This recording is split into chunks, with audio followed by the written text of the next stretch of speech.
3 years back, I was drowning in darkness and even tried to end it all. They stood by their adopted daughter and gave me a heads up, telling me to quit stirring up drama. Fast forward 3 years, and I walked out of prison solo. Their lives were in shambles. They begged me, saying, look, we're family after all.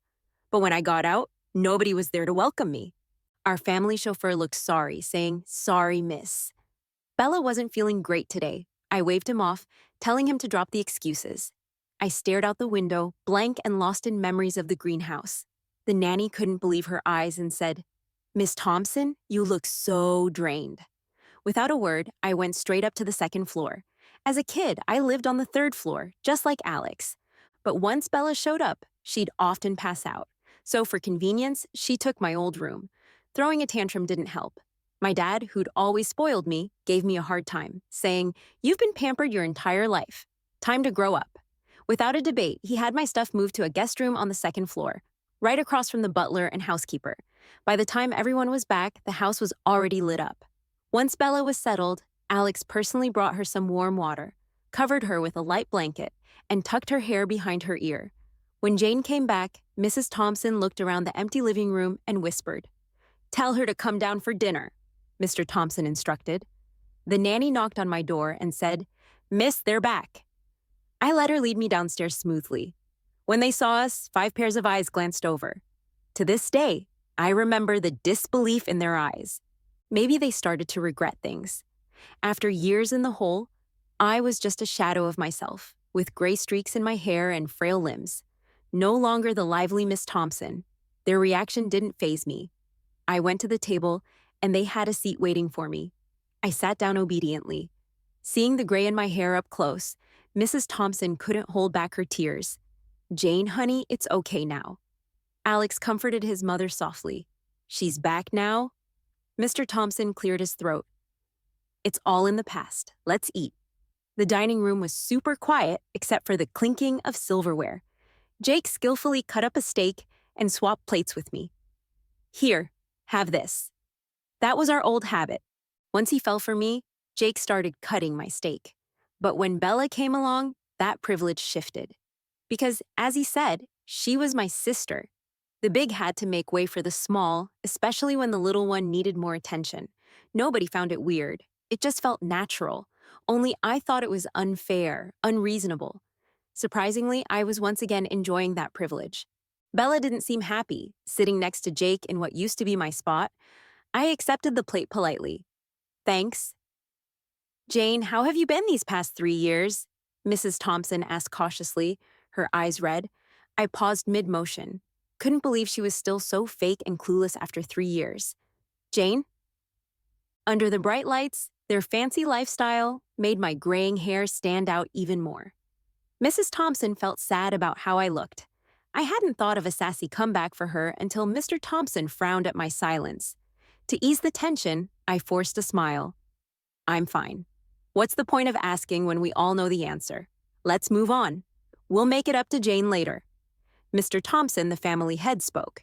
He thought my return would stir things up, imagining I'd be combative and cause chaos like before.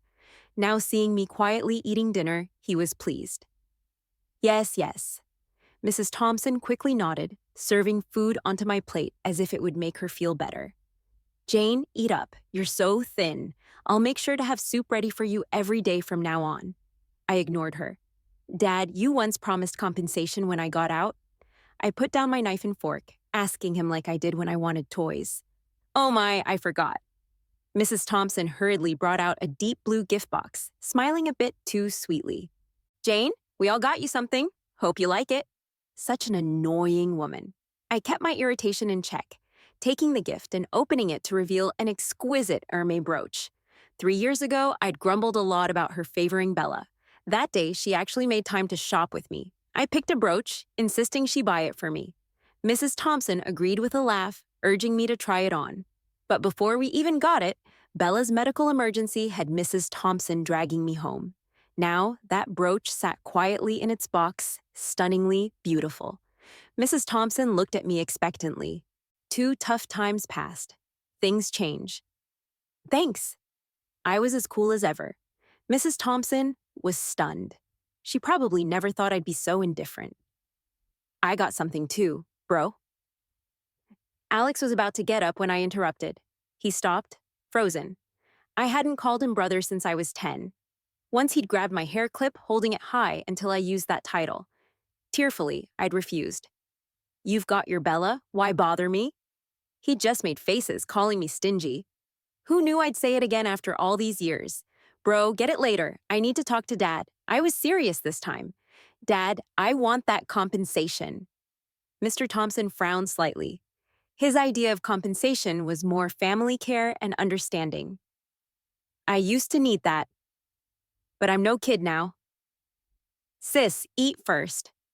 We'll talk after. Bella picked up on what was happening and tried to smooth things over. She's always been so empathetic in front of the family. Dad, Before I could continue, Jake grabbed my hand. He's usually so good at reading the room and must have thought it wasn't the right time to talk about compensation. Jake, easy. My hand really hurts. Jake froze. He wasn't even squeezing that hard. I gave a bitter smile and slowly rolled up the sleeve as Jake had touched. It was bruised from years of being beaten. I could hear Mr. Thompson sniffle. It was the most haunting melody in the world. Dad, you used to say I looked like you when I was little, but in prison, they said pretty people deserve to get hurt. Whenever they were upset, they'd just beat me up. Jane. Mrs. Thompson was in tears. Dad, I was so scared they'd kill me and I'd never see you again. Jake's right hand started to tremble uncontrollably, a leftover response from an old car accident when he protected Bella. They dunked my head in a slop bucket. I looked at the fresh salad on the table. Now, the smell of lettuce makes me want to gag. All I dreamed about was having a cup of hot milk. But in prison, you had to pay for everything. Enough. Jane? Alex cut me off. Tired of hearing it? We came to visit. You refused to see us. True, ever since my failed suicide attempt and Alex warned me to stop acting out, I never accepted their visits again. I gave him a knowing look. Alex's righteous stance crumbled. Dad. I turned to Mr. Thompson. His gaze was steady and intense. Go on. Exactly. Like a king. I used to see him as the mountain in my life. Dad, I used to live in the princess room on the 3rd floor, then got sent to the 2nd. The guest room had no closet, not even a bathroom. And I was scared, crying helplessly until you slapped me. But in prison, I learned it could be worse. At least a guest room is a night's sleep. In prison, I was forced near the bathroom in a room with 20 people. I'd wake up at the slightest movement, scared someone would attack me in my sleep. Jane? Jake couldn't take anymore. He gripped his fork and knife hard, trying to stop me. He hadn't realized letting Alex send me to jail would make my life hell. He was only trying to keep Bella alive. I ignored him, continuing, Dad, you'll never take me to any events or introduce me as your daughter again, will you? I'm sorry, Dad, for embarrassing you. And then the tears came. Jane, don't say that. Your dad would never do that. Mrs. Thompson instinctively objected, but she knew I wasn't exaggerating. Why would Mr. Thompson showcase a daughter who's been to prison in their social circles? But Dad, I'm glad you remember you said you'd make it up to me when I got out. Mr. Thompson's anger vanished with each dad, I uttered. What do you want? His voice was serious. Dad, I want a house with a closet and a bathroom. Just mine. And $1 million in cash, so I never have to scrimp for milk again. Plus a decent job. My strategic retreat had worked. What I wanted was hardly anything compared to the Thompson family's billions, or the past 3 years of suffering, even Bella. They had bought several properties for her under the Thompson name, so Mr. Thompson agreed. I gave him a thankful smile. Thanks, Dad.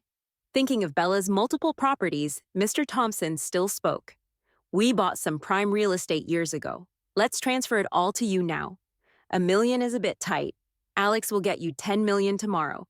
Once you're rested, start working with your brother. Alex, take good care of your sister. Alex didn't object. My smile grew sweeter. Thanks, Dad. When it was all settled, I glanced at the brooch in the box and said, It's beautiful, thank you. Mrs. Thompson looked more uneasy. Alex and Bella's gifts weren't exciting. Easy. Alex and Bella's gifts weren't exciting. A pair of custom Chanel heels. Some homemade bear cookies. Jake also had a gift for me, but kept it to himself. I pretended not to notice and didn't ask. Until dinner was almost over, he spoke. Jane, Bella and I are getting engaged. The other four at the table were shocked. They didn't understand why Jake suddenly gave in. They'd asked Jake about it before, but he'd never answered. I recalled the memories with Jake over the years. Jane, I treat her well because she's your sister. I just want you to get along with your family. It's the best solution compared to Bella's life. Don't worry, I'll wait for you. Turns out, happiness is fragile in the face of suffering. Jake? Bella's eyes were bright and full of joy that she couldn't hide. During my years in prison, Jake cared for her but kept his distance. She knew Jake's childhood friendship, with me, held him back. So, Bella tried everything, even going to the hospital, hoping Jake would commit. Jake neither agreed nor rejected. He just kept caring for her like always. Bella worried I'd take Jake back, but when Jake finally acknowledged their relationship, she was over the moon. I swallowed my food. It was hard to get down. Jake, do you remember your promise to me? Bella and I never crossed the line. I waited for you. Jake's voice was clearly angry. Why am I not kicking Bella out now that I see her sitting next to me? Didn't they always tell me to be tolerant and broad-minded? Maybe right after I went to jail, Bella couldn't wait to take my spot. Nobody cares if she tries to take everything from me. Now I'm out of jail and Bella's still here. Nobody has a problem with it, and I'm just indifferent. Why wouldn't Jake get what this meant? Jake's comments were just trying to rile me up. We were in each other's lives as sweethearts during our younger years. It's a lover's game. We both know it. Too bad someone took it seriously. Bella, with teary eyes, was looking at Jake with so much emotion. I couldn't help but chuckle and wipe my mouth, saying, "Congrats to you too." Jake got this shocked look on his face, his deep eyes dead calm. He was searching for any crack in my flawless performance. Too bad for him, he's set for disappointment. He put me in jail, all for Bella.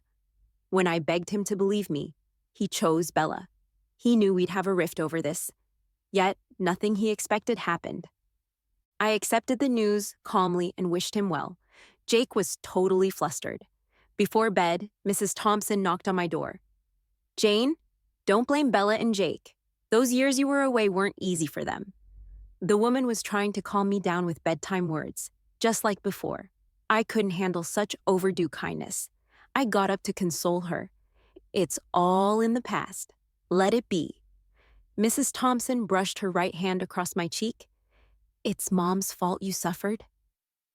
I quickly moved to grab a glass of water. Her hovering hand missed my face.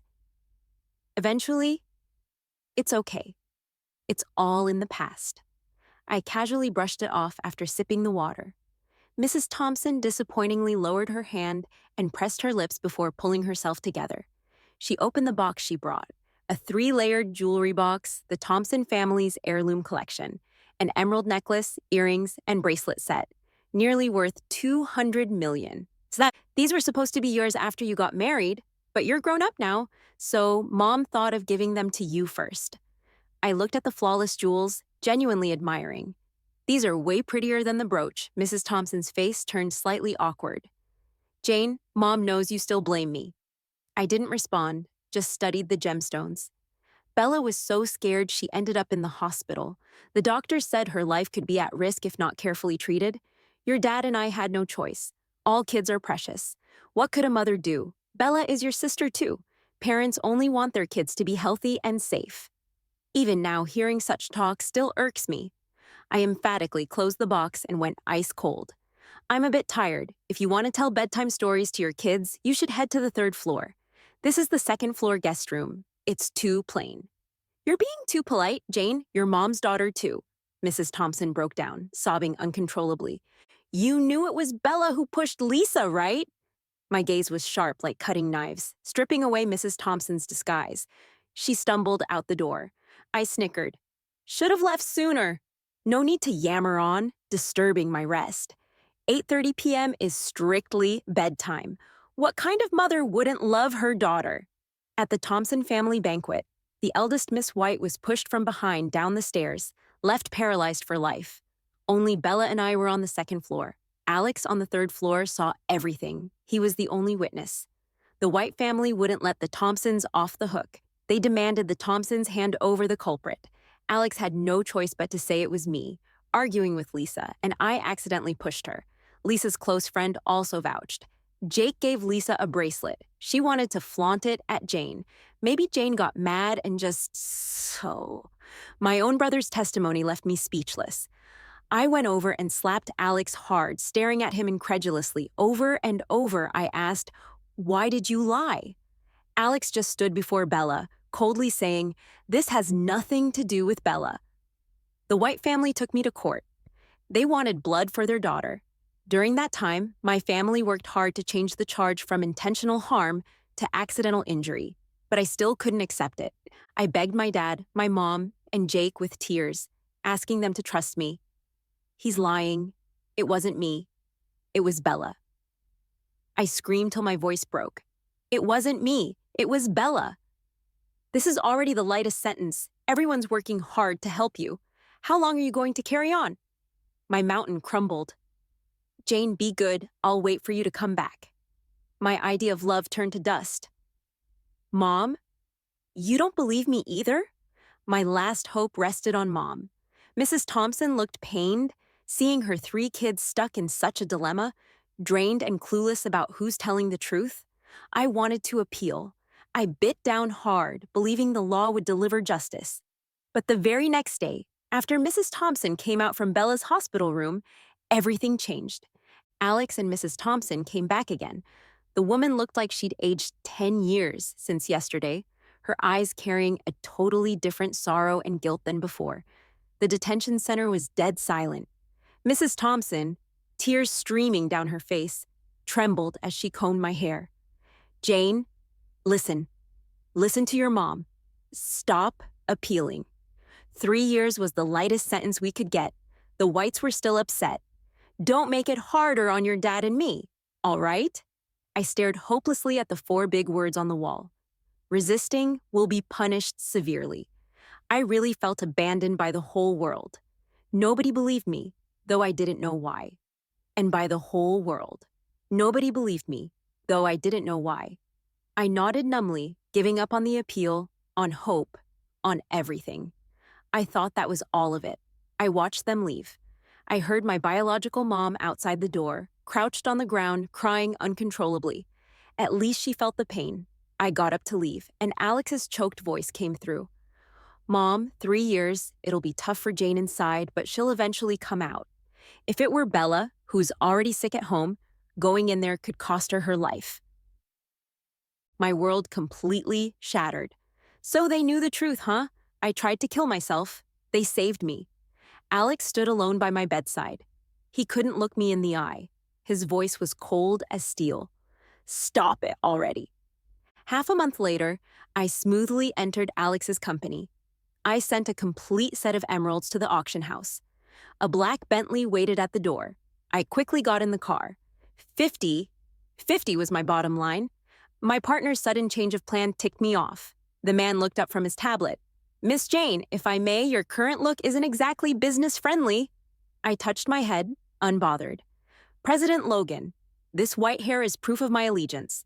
Until I get what I want, I'll keep it to remind myself that those who wronged me are still doing just fine." He remained unmoved. "Really? I heard someone got beaten up pretty bad in prison. Given that we're working together, he naturally did a background check on me." He'd be extra wary of someone who could hurt themselves. I frowned, displeased. Prison life is tough. Self-harm was just self-defense. It doesn't impact our partnership, right? True. Logan always had that calm, icy demeanor. Adding the emeralds and properties together, you're worth maybe $300 million. A 70-30 split, with me taking 70, is fair. I suddenly grinned, leaned close to his ear, and blew a soft breath. "President Logan, are you out of your mind?" Logan didn't get angry. I sat back. "I have 100 ways to achieve my goal. Just takes more time. If you don't want a piece of the Thompson family pie, we'll pretend we never met." Logan's sharp gaze pierced through his silver-rimmed glasses. He had a talent for reading people, colder, deeper, dangerously reserved. "Jane, you're not fixated on money. We're just fulfilling our needs. I get revenge for you, and you help me build wealth." His voice was icy, emotionless. "This isn't renegotiation. It's just a reminder that revenge against your family will cost more than you think. Get out now, and you can pretend none of this happened and go back to being the Thompson family's princess." I had to admit, Logan knew how to play people. Those negotiation tactics I used to impress Mr. Thompson paled in front of him. But prison wasn't for nothing. "Slick tongue, President Logan." I smirked. "But you slipped up." Logan raised an eyebrow. "I'm listening." "Trying to provoke me?" I pinched his earlobe, icy yet scalding. "Logan, you messed up. 50-50, take it or leave it. I'll handle it myself." I left the car. The driver shuddered, watching me leave. Women these days are scary. Logan went back to his screen without a word. Jake texted me, saying he's waiting downstairs, wanting to talk. Bella stood at the door, blocking me. She raised her right hand adorned with a diamond ring. "Sis, isn't it pretty?" Bella smiled brilliantly. Jake said he'd give me anything I wanted. I was unimpressed and asked coolly, "That's it?" "Mom gave me the whole set of heirloom emeralds," she added, showing 2 fingers. 200 million. Bella's expression faltered, but she quickly hid it. "Sis, how is prison? I've always wanted to apologize, but Jake worried you'd scare me. He wouldn't let me visit. I never got to see you go from everyone's envied Thompson princess to a begging puppy." "Such a pity." Bella feigned regret, her eyes filled with mockery. I pretended to hold back, which made her gleeful. "Sis, when I first came to the Thompson family, seeing you like a princess, hand in hand with Mom, I was so jealous. I vowed to take everything from you." "Bella, you won." I recalled the bitterness of her past lies. This delighted Bella greatly. "Yes, I did," she continued. "I pretended to be obedient and understanding. I worked hard in school, was social. Compared to your foolishness, they wished I were their real daughter.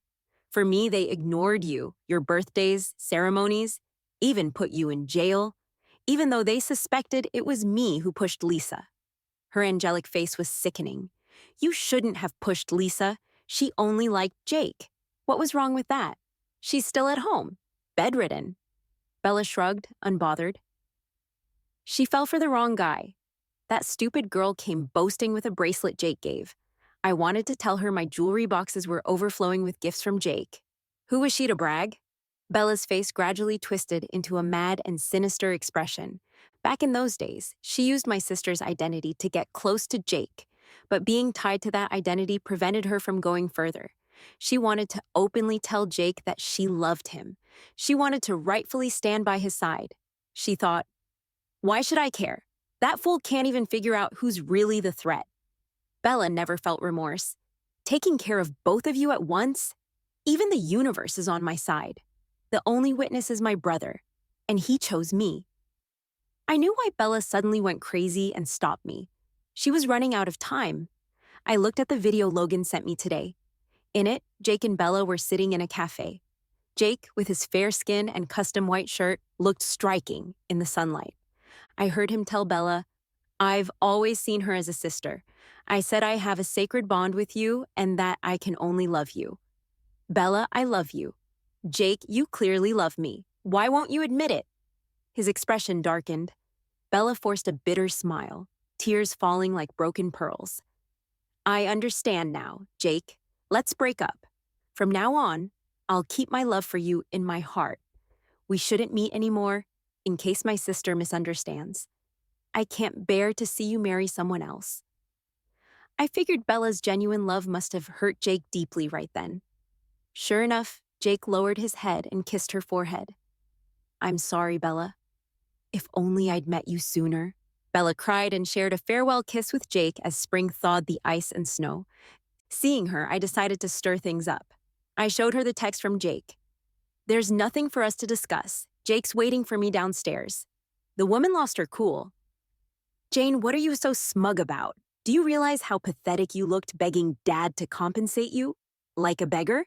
It's disgusting. If anything happens to me, no one will care about you." Bella laughed cruelly and stepped back. "Sister, don't." A scream shattered the air. In the living room, Mrs. Thompson looked up to see Bella tumbling down the stairs. Bella! Mrs. Thompson screamed frantically. Jake's face changed drastically. He rushed downstairs and cradled Bella in his arms. She was unconscious. Jake looked up at me with extreme disappointment. Without a word, he carried Bella out of the mansion. I followed downstairs, amused by the panic around me. Jane? Alex came rushing over, supporting the shaky Mrs. Thompson, his eyes full of coldness and disgust. Even if you hate Bella, you shouldn't have pushed her. My indifference enraged him completely. I knew it. You're a psycho, always causing chaos. Since you came back, everyone's been careful around you, trying to make up for the past. What more do you want? The size of our mother and the tears of my sister had exhausted his patience. If I'd known, it'd be better if you stayed in prison. Alex spat harshly.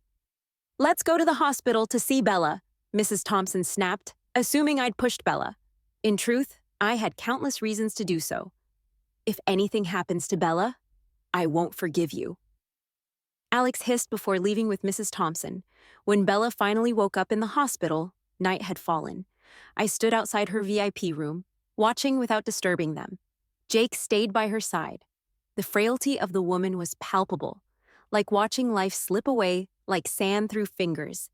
Bella glanced at me outside the room but pretended not to notice. She gently touched Jake's tired face, forcing a smile. Jake, don't blame my sister. I'm not hurting at all. Jake held Bella's hand, kissing it tenderly. Bella, I promise when you get better, we'll get engaged. Alex, feigning irritation, scolded Bella.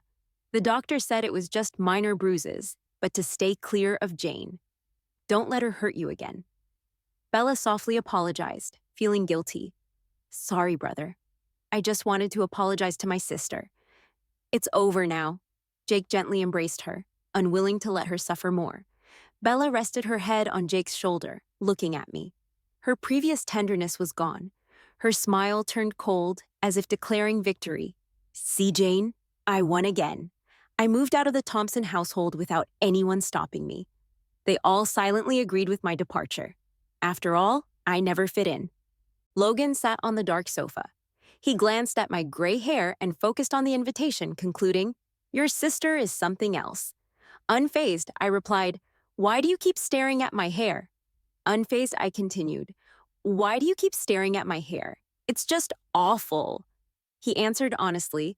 On the day of the engagement, half the elites and politicians of S-City showed up, exchanging pleasantries. Alex stood beside Mr. Thompson 2 weeks ago. He secured an urban redevelopment project, basking in glory. He's now a rising star in S-City. Wearing an unremarkable dress, I walked into the venue, wandering aimlessly in the banquet hall. I found the kids' area, grabbed a glass of milk, and started snacking. Jake noticed me, whispered to Bella, and approached. I once thought we'd grow old together, Jane, Jake mused, looking at the ceremony, perhaps reminiscing or pondering life. I gave a small smile, curious. When did you fall in love with her? Jake didn't show any discomfort when I confronted him. He was already at ease with me when he made his decision at the hospital. A long time ago, I noticed Bella had feelings for me. But I've got too many people liking me, no time to turn them all down. Many choose to back off when I act cold. I believe that Jake's been admired since we were kids, like a star.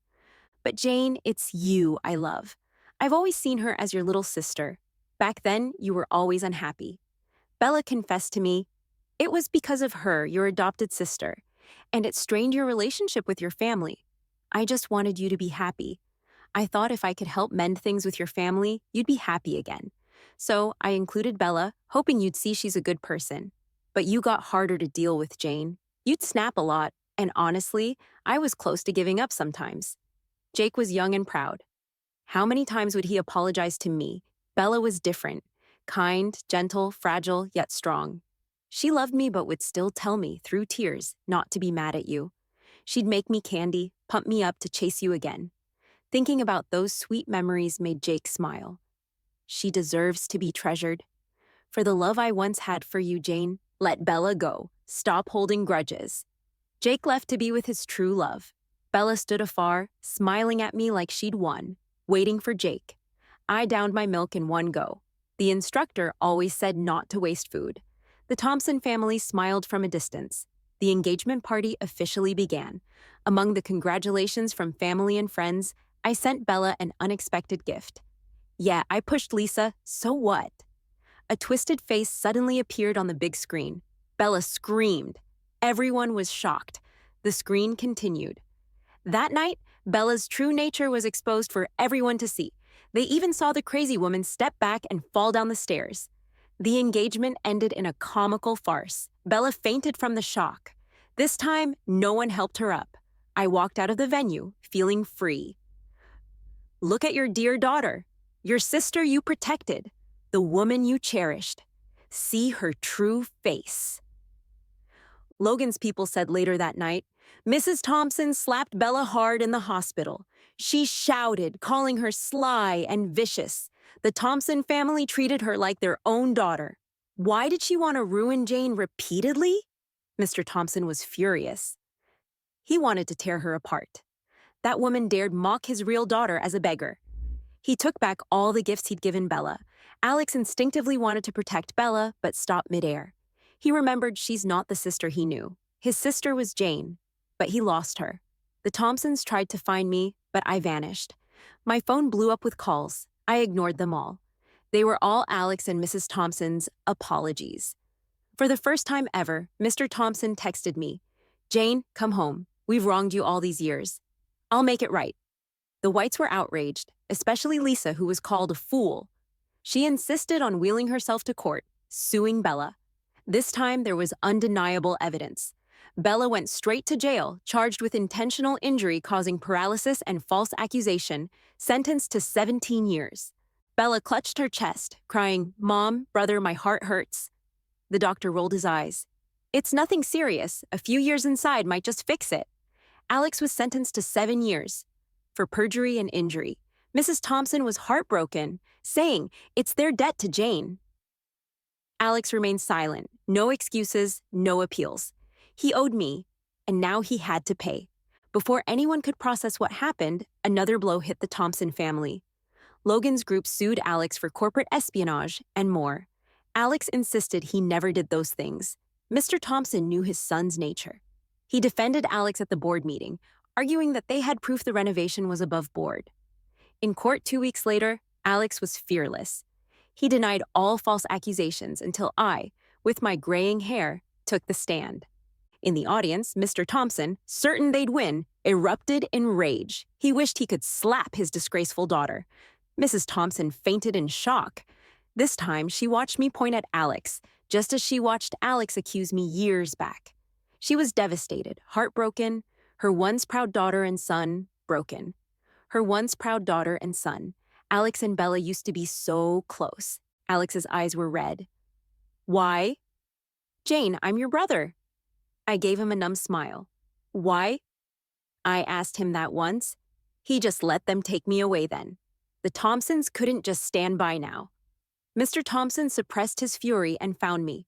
What will it take for you to leave your brother alone? Thompson family shares. I didn't mince words. If that's all you wanted, why did you team up with outsiders to destroy the Thompson family? Mr. Thompson raged. Jane, we know we wronged you. After you went to prison, your father prepared the share transfer papers. Mrs. Thompson lost her brilliance. This series of crushing blows wilted her rapidly. To prove she wasn't lying, Mrs. Thompson pulled out documents signed 2 years ago. When your dad and I are gone, we'll double everyone's share, but you really don't have to do this, she said. I couldn't help but let out a cold laugh. Bella, a dog adopted from the shelter, was on par with me. Am I adopted too? Mrs. Thompson's face looked even more pained. We were wrong. It's your parents who let you down. We'll give you all of Bella's shares if you let your brother off the hook. I gladly agreed. Mrs. Thompson tried to force a smile, but it was uglier than crying. She tried to reach for my hand. Jane, how have you been outside lately? Come home, honey. Your mom really misses you. I put on my sunglasses. I bought a place with a walk-in closet and a bathroom. Living alone is comfy. The retrial began. Half a month gone, and Alex was like a different person. He was devastated, walking unsteadily. He reminded me so much of myself after my family's betrayal. The Thompson family came prepared with all their defense evidence. And me, their renegade witness, I took the stand again. To save my brother, my parents found me and promised me a share in the Thompson family. They tried to convince me to lie. I faltered. I'm sorry, Your Honor. I'm not a good person, but today I finally got it through my head. Bad people deserve what's coming, even if it's my own brother. Alex, who had been sitting silently, finally reacted. Own brother. Alex, who had been sitting silently, finally reacted. He looked up, and we locked eyes. Across the room, through time, we saw each other. As kids, I used to cling to him, calling him Big Brother over and over. Then Bella came along. Initially, he didn't pay her much attention, but he said it was funny how jealous and pouty I'd get. So he purposely got close to Bella, teasing me. What happened next? How did we drift apart with him sending me to prison for Bella? Oh, right, it was those tears of Bella's. Sweet, fragile Bella wasn't like stubborn me at all, always crying yet smiling sweetly. Big brother, I know you only protect me to make sister mad, but even so, I'm happy with you. That's what I overheard Bella telling Alex. Gradually, Alex's pretend fondness for Bella turned genuine. When he said, "What does it matter? She's just another sister. I still love you," it didn't. Then he held Bella's hand and drifted further from me. I reckon he finally understood how crushed I was in court that day. No, I had it worse back then. He was just betrayed by me, but I was abandoned by everyone. I saw Alex give a bitter smile, tears etching lines on his pale face. I saw him silently mouthing words to me. Sorry, my Jane. Alex ended his life in prison. He said he'd give me all the money I'd need. Mrs. Thompson, heartbroken, went mad. She'd call out for Alex, then Jane, wandering the third floor of the mansion. But no one answered anymore. For a mother who once had it all, it's worse than death. I didn't attend Alex's funeral, but due to childhood ties, I wore a black and white outfit that day. The colors went well with my hair. His psychological strength wasn't on par with yours, Logan remarked. I paused and gave a more balanced take. We're about evenly weak. Nobody understands suicidal despair like I do. I wasn't tougher than Alex. I just clung to life a tiny bit harder, just a tad. Since I reneged, Mr. Thompson withheld the shares I was promised. I wasn't really after them. It was merely a cat-and-mouse game with him. Logan was ruthless in the stock market. Seizing the Thompson family stocks during their plunge, he bought up hard. A family like theirs wasn't easy to topple due to so many shareholders. For old time's sake, Jake convinced his family to help the Thompsons avoid total collapse. Yet the Thompsons were ousted from the top tier. Mr. Thompson lost his chairmanship with Logan's resources. He can't quite challenge Jake's family. Nah, I didn't get it and coldly asked, "Why not ask your dad for help?" Logan looked at me like I was a fool. I already cut ties with my family to marry a girl. I was so choked up, I almost spat blood. We split the profits as promised, a small but successful gamble. Later, I often received Mrs. Thompson's messages. They were odd, riddled with sayings, but I never answered. Mr. Thompson's health was failing. Middle-aged, with a ruined career and family, he was like a dying candle, living through endless regret and suffering. Mrs. Thompson had him draft a will, sending photos to me. She'd repeatedly send voice notes. She said I was her only daughter. Who would she leave it to if not to me? I ignored her. Jake and Bella's engagement was never mentioned. The truth's shock left him unable to believe in love anymore. A man favored by love for half his life ended up alone. Jake's family had a large estate needing succession. He didn't marry nor even dare to adopt. The shadow loomed too large. Losing the family headship was no concern. He forgot much of our past, but always remembered what he said to me on his engagement day. He buried his own love with those ridiculous words his whole life. Those words robbed him of the courage to even say sorry. Affectionate people defeat them with feelings. Profit-driven folks with benefits. Anyone who hurt me, I'd destroy. Logan was right. Revenge against one's family is a heavier burden than expected. There are no impenetrable walls in a mall. Everyone in the circle knows the mastermind behind it all. They sigh about how the Thompson family's parents ruined everything over an adopted daughter, yet they treat me like the plague. No business person wants to partner with someone who goes after their own family. Even if I'm loaded now, it never let it bother me. My life was destroyed the moment my family had me thrown in jail. I handed over the money to Logan for investments.